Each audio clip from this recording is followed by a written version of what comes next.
నెల 15 నుంచి బిగిన్ అయిన ఎస్ఐఆర్ ఓటర్ సవరణ ప్రక్రియలో పాల్గొన్నటువంటి పార్టీ బూత్ లెవెల్ ఏజెంట్లకి, పార్టీ నాయకులకి, అలాగే ఈ పార్టీ అభిమానులకి అందరికి కూడా అభినందనలు తెలియజేస్తున్నాను.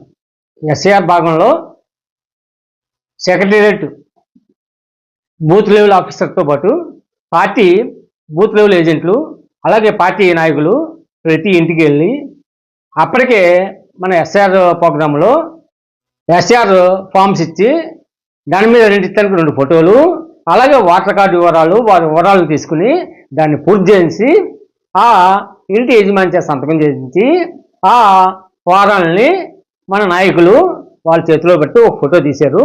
ఈ ఫోటోల్ని మన గ్రూపులన్నింటిలోని కూడా పోస్ట్ చేయడం జరిగింది. చాలా చక్కగా పనిచేశారు. ఇలాగా పనిచేసిన ప్రతి ఒక్కరికి కూడా పేరు పేరున అభినందనలు తెలియజేస్తున్నాను. ప్రాంతంలో ఎస్ఆర్ ప్రక్రియ జరుగుతున్నప్పుడు ఏ ఇంట్లో చనిపోయిన వారు ఉన్నారు, ఎక్కడెక్కడి నుంచి వలసలు వెళ్ళారు అంటే ఇంకో ప్రాంతానికి వెళ్ళిపోయి ఈ వివరాలను తెలుసుకోవాలి.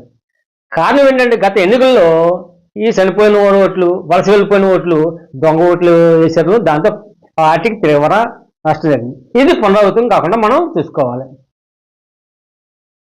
18 సంవత్సరాలు దాటిన వాళ్ళకి కొత్తగా ఓటు వస్తుంది. కాబట్టి ఏ ఇంట్లో 18 సంవత్సరాలు దాటిన వాళ్ళు ఉన్నారో వాళ్ళని ఓటర్ కింద నమోదు చేసుకోవాలి.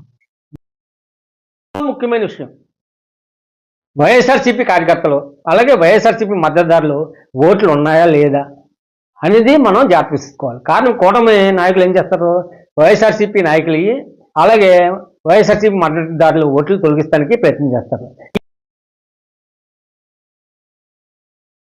వివరాలన్నీ మనం ఇంటింటికి వెళ్ళాం, ఫారం ఇచ్చేసాం, పూర్తి చేసుకున్నాం. కానీ ఫారం 6, ఫారం 7, ఫారం 8 అవసరం అయితే దాన్ని మనం పూర్తి చేయించాలి.